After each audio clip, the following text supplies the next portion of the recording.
This is the most fun interview you've ever done. I know it is. I thought I was going to say the most fun interview you've ever done. It is. Well, I don't know about Come that. on, get on the record. No, I interviewed Cher one time, and that was just that must have been really It was fun. great. Yeah. Senator, thanks for taking the time. We really appreciate it. Thanks a lot, Bill.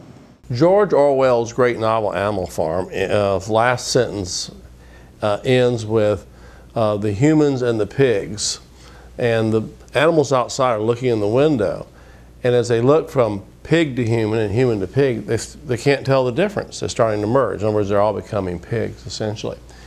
I think this interview between Hillary Clinton and Bill O'Reilly kind of summarizes that whole mentality.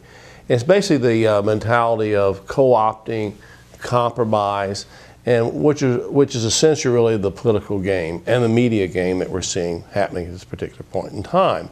We've seen this coming for a long time. People forget that in July 2006, Rupert Murdoch hosted a fundraising event for Hillary Clinton in New York City at the headquarters of Fox News. Most people didn't know about it because there were no cameras and she kind of went out the back door.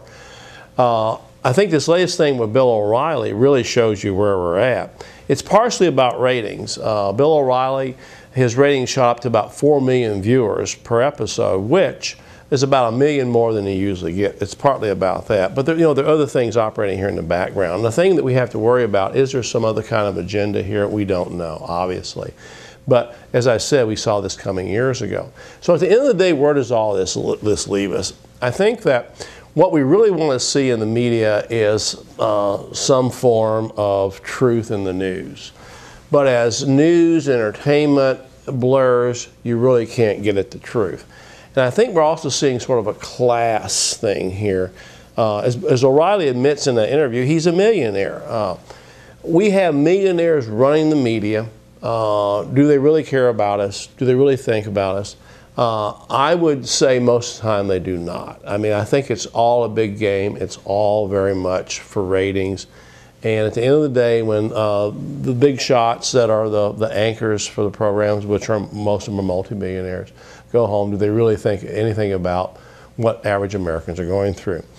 We also want the political process to work.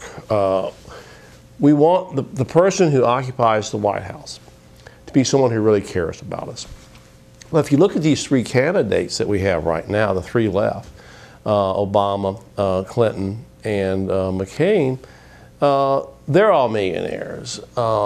And they really are not giving us any kind of discernible programs on how they're going to fix all these things that we face, from people losing their homes through the mortgage crisis, inflation, soaring food prices, soaring gas prices. I mean, people are not driving. They're getting into carpools and stuff just to avoid having to go to the bank to write a check to buy gas. So there's all these problems going on at the same time. I think what the O'Reilly interview with Hillary Clinton really shows, at the end of the day, all we have is all these factors moving into a huge political game.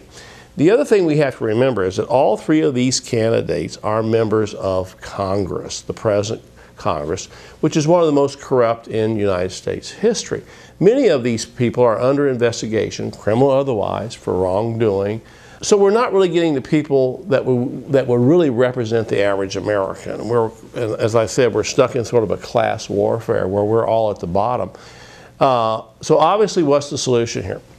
We need somebody outside the Washington, D.C. Capitol belt to be in office, both in Congress and as the President of the United States. What we need to run the country, in my opinion, is a businessman, business people who will run this country for what it is, a business, who will give us responsible government, efficient government, and government responds to the people. Otherwise, I think we're headed down a road to nowhere, accompanied by a herd of pigs that suspiciously look like people.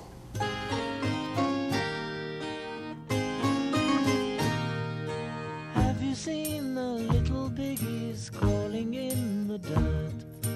And for all the little piggies, life is getting worse.